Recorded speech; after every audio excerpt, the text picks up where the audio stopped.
بسم اللہ الرحمن الرحیم۔ رسول کریم صلی اللہ علیہ وسلم نے فرمایا، اگر کسی شخص کا ظلم کسی دوسرے کی عزت پر ہو یا کسی طریقے سے ظلم کیا ہو تو آج ہی اس دن کے آنے سے پہلے معاف کرا لے، جس دن نہ دینار ہوں گے نہ درہم،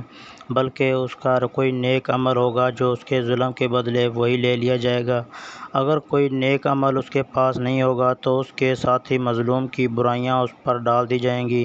ابو عبداللہ حضرت امام بخاری رحمۃ اللہ علیہ نے کہا کہ اسماعیل بن ابی اویس نے کہا کہ سعید مقبری کا نام مقبری اس لیے ہوا تھا کہ قبرستان کے قریب انہوں نے قیام کیا تھا۔ ابو عبداللہ امام بخاری رحمۃ اللہ علیہ نے کہا،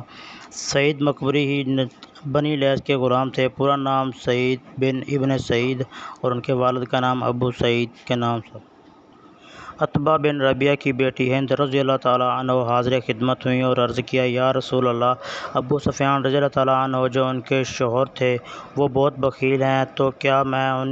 تو اس میں کوئی حرج نہیں اگر میں ان کے مال سے لے کر کچھ اپنے بال بچوں کو کھلا دوں؟ آپ صلی اللہ علیہ وسلم نے فرمایا، تم دستور کے مطابق ان کے مال سے لے کر کھلاؤ، اس میں کوئی حرج نہیں۔ ان کے اور بعض دوسرے لوگوں کے درمیان زمین کا جھگڑا تھا، اس کا ذکر انہوں نے عائشہ رضی اللہ تعالیٰ عنہا سے کیا تو انہوں نے بتلایا کہ ابو سلمہ زمین سے پرہیز کر کے نبی کریم صلی اللہ علیہ وسلم نے فرمایا، اگر کسی شخص نے ایک بالشت پر بر زمین کسی دوسرے کی ظلم سے لے لی تو 7 زمینوں کا طوق قیامت کے دن اس کی گردن میں ڈال دیا جائے گا۔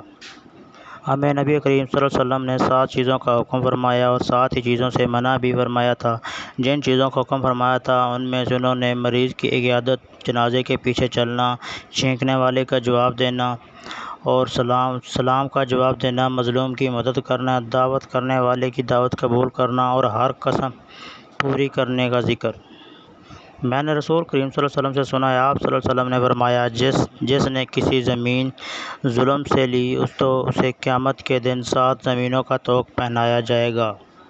نبی کریم صلی اللہ علیہ وسلم نے معاذ رضی اللہ تعالیٰ عنہ کو جب عامل بنا کر یمن بھیجا تو آپ نے انہیں ہدایت فرمائی کہ مظلوم کی بد دعا سے ڈرتے رہنا، اللہ اور اس کے اور اللہ تعالیٰ کے درمیان کوئی پردہ نہیں ہوتا۔ رسول کریم صلی اللہ علیہ وسلم نے فرمایا، ایک مسلمان دوسرے مسلمان کا بھائی ہے، پس اس پر ظلم نہ کرے اور نہ ظلم ہونے دے۔ جو شخص اپنے بھائی کی ضرورت پوری کرے اللہ تعالیٰ اس کی ضرورت پوری کرے گا۔ جو شخص کسی مسلمان کی ایک مصیبت دور کرے گا اللہ تعالیٰ اس کی قیامت کی مصیبتوں میں سے ایک بڑی مصیبت کو دور فرمائے گا، اور جو شخص کسی مسلمان کے عیب چھپائے گا اللہ تعالیٰ قیامت کے دن اس کے عیب چھپائے گا۔